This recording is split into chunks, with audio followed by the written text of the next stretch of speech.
आज हम बात करेंगे मिशन इंद्रधनुष की। मिशन इंद्रधनुष केंद्र सरकार के स्वास्थ्य मंत्रालय द्वारा चलाया जाने वाला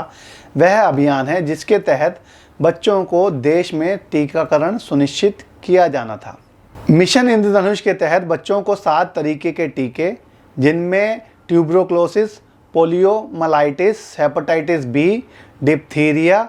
पर्टुसिस, टिटनेस और खसरा,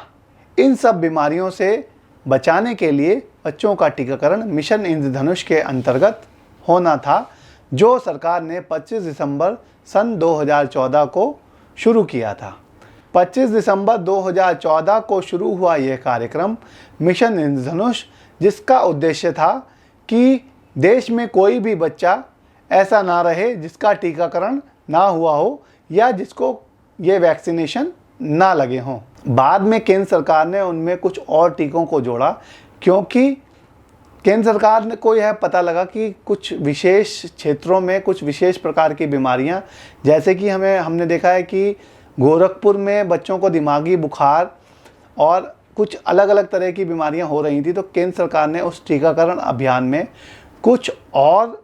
टीकों को जोड़ा, यानी कि उस मिशन के अंतर्गत, मिशन इंद्रधनुष के अंतर्गत कुछ और टीकों के लगने का प्रावधान किया।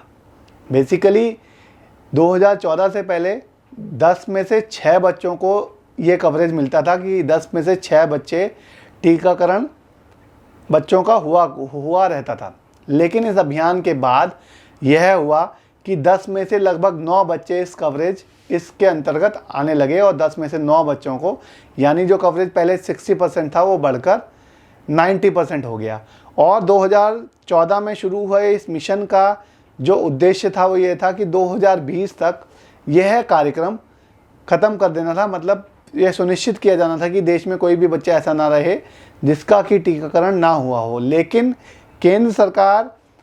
के द्वारा यह कार्यक्रम अपना, ये कह सकते हैं कि पूर्ण नहीं हो पाया, क्योंकि बीच में कोरोना आ गया। तो इस कारण से इस वीडियो के माध्यम से मैं सिर्फ आपको यह बताना चाहता हूं कि केंद्र सरकार 2014 से ही बच्चों की सेहत, बच्चों के स्वास्थ्य, बच्चों के भविष्य को लेकर सजग रही है। और मैं यही कहना चाहता हूं कि आगे भी अगर जो किसी तरह की चुनौती केंद्र सरकार के सामने आएगी, या फिर जैसा कि एक्सपर्ट्स कह रहे हैं कि कोरोना की तीसरी लहर जो होगी वो बच्चों के लिए बहुत घातक होगी, वैसे मैं कोशिश या भगवान से प्रार्थना करूंगा कि इस तरह की कोई, भगवान ना करे, कोई ऐसी तीसरी लहर आए या किसी देश के बच्चों के ऊपर कोई इस तरह की समस्या आए। लेकिन फिर भी केंद्र सरकार इस बच्चों के स्वास्थ्य पर पहले से ही सतर्क और पहले से ही सजग रही है, और हम भविष्य में भी उम्मीद करेंगे कि केंद्र सरकार बच्चों की सेहत को देखते हुए कुछ ना कुछ सुनिश्चित कदम, कुछ ना कुछ सार्थक कदम पहले से ही उठाकर रखेगी। और राज्य सरकारों को भी उसमें कहीं ना कहीं अपना जितना सहयोग हो सकता है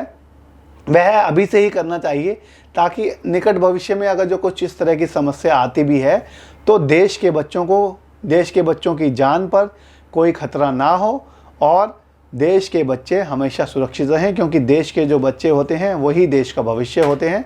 वही देश को आगे ले जाते हैं, वही देश का नाम रोशन करते हैं।